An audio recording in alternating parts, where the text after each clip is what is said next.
Imagine waking up one morning to discover that your own parents just gifted your $500,000 luxury condo to your brother. No warning, no discussion. They didn't even tell you. They thought I would cry, beg, or stay silent like I always had. But what I did next destroyed their perfect little family fantasy forever. My name is Alex, and for 28 years, I was the good son. The one who never complained. The one who worked 2 jobs while putting himself through college. The one who bought my parents their first overseas trip with my own savings. Meanwhile, my younger brother Ryan was the golden child. Always in trouble, always needing money, always the one who needed more help. And my parents? They were blind when it came to him. 3 years ago, I made the biggest investment of my life. I bought a stunning 2-bedroom condo in one of the best neighborhoods in the city. $500,000.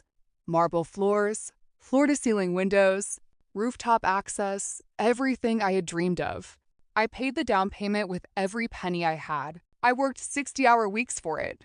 I sacrificed vacations, relationships, everything. My parents even helped me a little with the paperwork. They knew how hard I worked for it.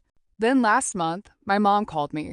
"Alex, honey, we need to talk about the condo." I thought she wanted to see the new renovations I'd done. Instead, she said, with zero shame in her voice, "We've decided to transfer the condo to Ryan. He's getting married next year and needs a proper place to start his life. You're single, you can figure something out." I was speechless.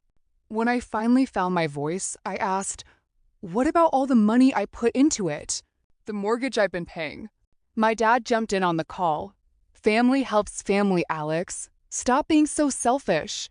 Ryan needs it more. They had already changed the ownership papers. They forged my signature using an old document. They thought because I was the responsible one, I would just accept it. They were wrong. For the first week, I let them think they had won. I acted hurt. I acted broken. I even cried on the phone with my mom, something I hadn't done since I was 15. But behind the scenes, I was preparing something they would never forget. You see, when I bought the condo, I did something very smart. I put it under an LLC that I solely owned. My parents only thought they transferred the property. The LLC documents and the real legal ownership were still completely in my control. Their transfer was legally worthless. But I didn't stop there. I spent the next 2 weeks collecting everything.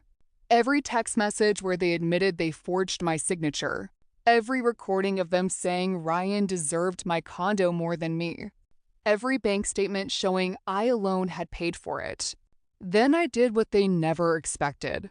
I filed a lawsuit against my own parents and my brother for fraud, forgery, and unjust enrichment.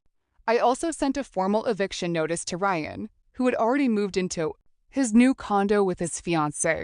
The day the papers were served, my mom called me screaming, "How could you do this to your own family?"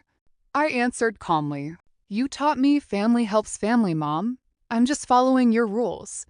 The court date came faster than they expected. My evidence was overwhelming. The judge was disgusted. Not only did I get the condo back, the court ordered my brother to pay all the legal fees and back rent for the months he stayed there. My parents were also hit with penalties for the forgery. But the real revenge wasn't the money. It was the look on their faces when they realized the good son they had taken for granted had finally had enough. Ryan and his fiancée had to move into a tiny 1-bedroom apartment on the other side of the city. My parents lost thousands in legal fees trying to defend the indefensible. And me? I still own the condo. I renovated it even more beautifully. And every single night when I sit on that rooftop looking at the city lights, I smile because I finally learned the most important lesson of my life. Never let anyone steal what you worked for, not even your own blood. Sometimes the kindest thing you can do for yourself is to stop being the family doormat. Pause. If you've ever been betrayed by family, drop a point in the comments. Let me know your story. You're not alone. And remember, the moment they think you're weak, that's exactly when you show them your true strength.